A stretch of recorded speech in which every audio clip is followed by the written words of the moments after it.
Mabuhay! Today, we are flying across the globe to explore two fascinating destinations, the Western and the Eastern. But we'll be diving into something deeper, the South.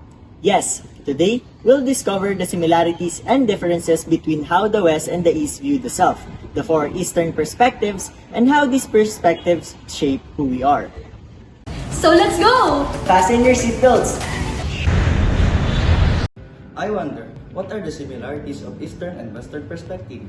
Here are the similarities between Eastern and Western perspective. An Eastern perspective try to understand who we are. They ask important questions about a person's true nature or essence. Both views see self-awareness as an important part of life.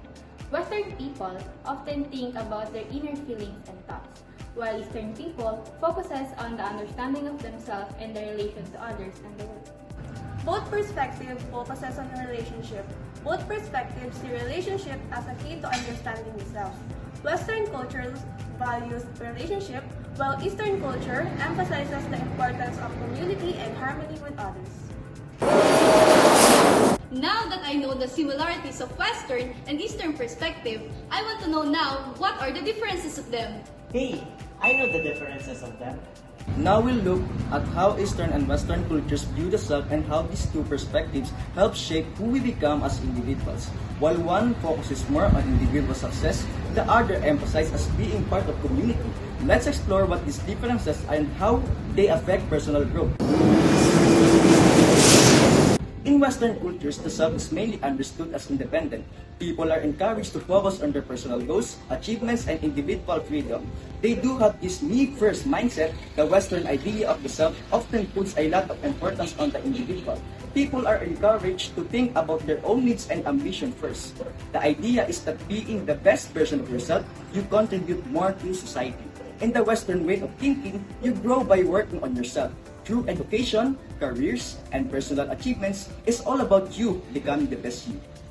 On the other hand, Eastern culture sees the self as a bigger part of community.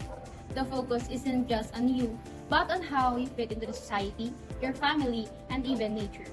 In Eastern cultures, the self is seen as connected to the people around you.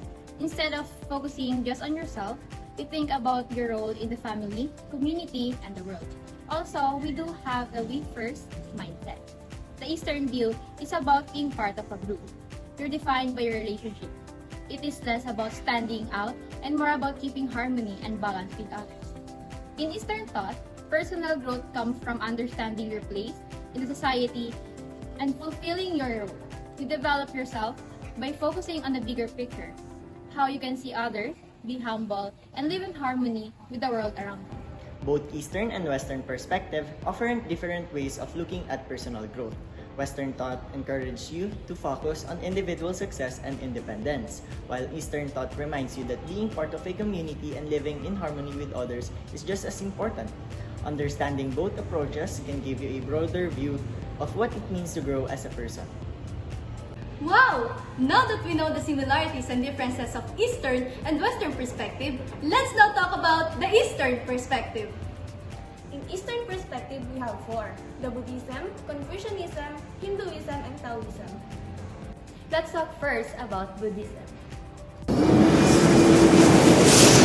Buddhism, founded by Siddhartha Gautama, is a major world religion centered in the concept of enlightenment or awakening. The root word Buddhism is Bud, which means to awaken.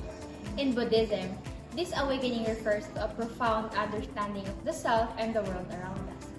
The teachings of Gautama Buddha emphasize the awakening is essential for gaining wisdom and insight into true nature. Buddhism teaches that there is no permanent self or soul, as everything is an illusion. This belief aligns with the idea of anicca or impermanence, which means that everything is constantly changing and nothing lasts forever.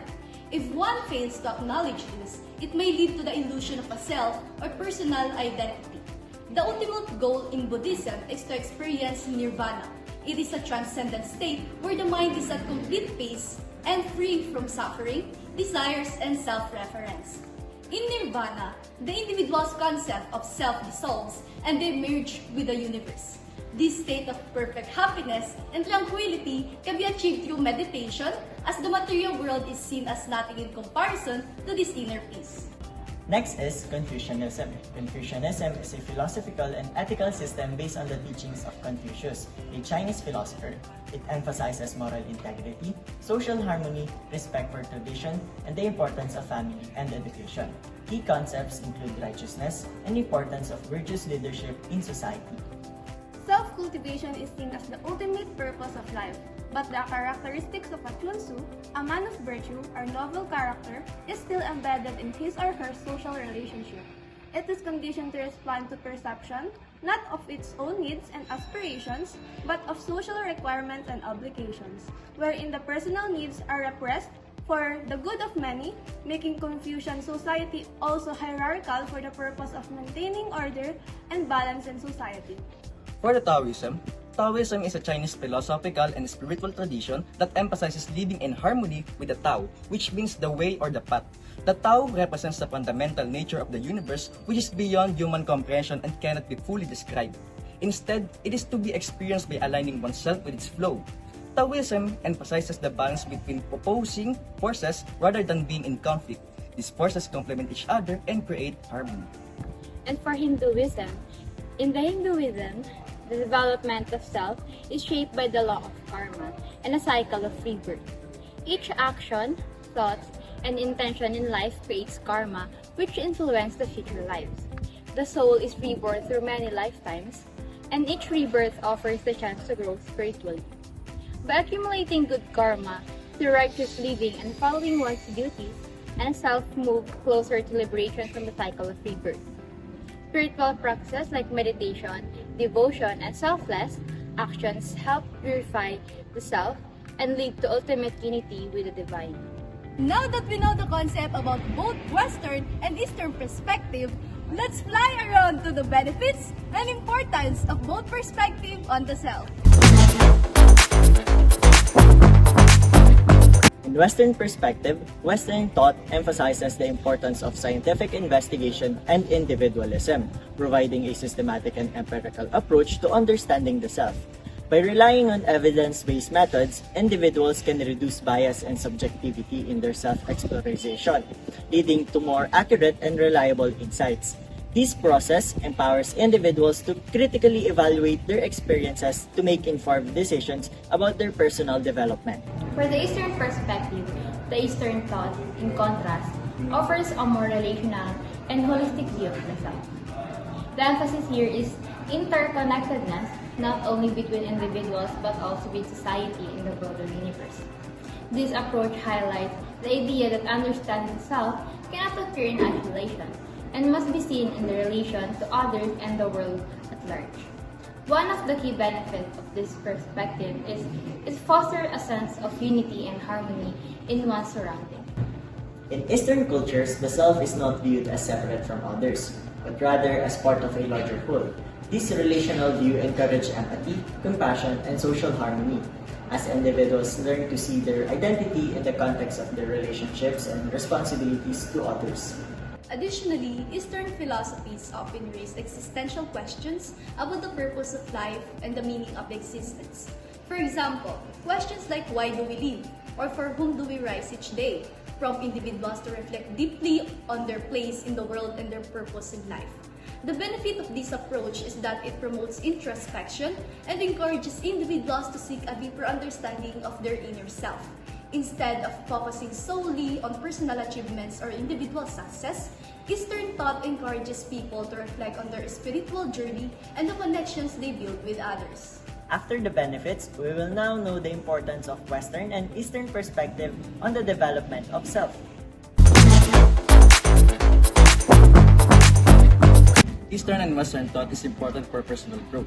Eastern philosophies like Buddhism focus on mindfulness and being present, which can help reduce stress and improve emotional well-being. These also promote a sense of interconnectedness, fostering compassion for others. Practices like meditation and yoga enhances self-reflection and awareness. In contrast, Western thought emphasizes critical thinking and individualism, encouraging people to explore themselves and pursue personal growth. Western psychology offers tools to understand emotion and behavior, While its goal-oriented approach motivates self-improvement, by blending these ideas, individual can develop a balanced way to grow, using mindfulness alongside goal setting, which helps them navigate life challenges with resilience and purpose.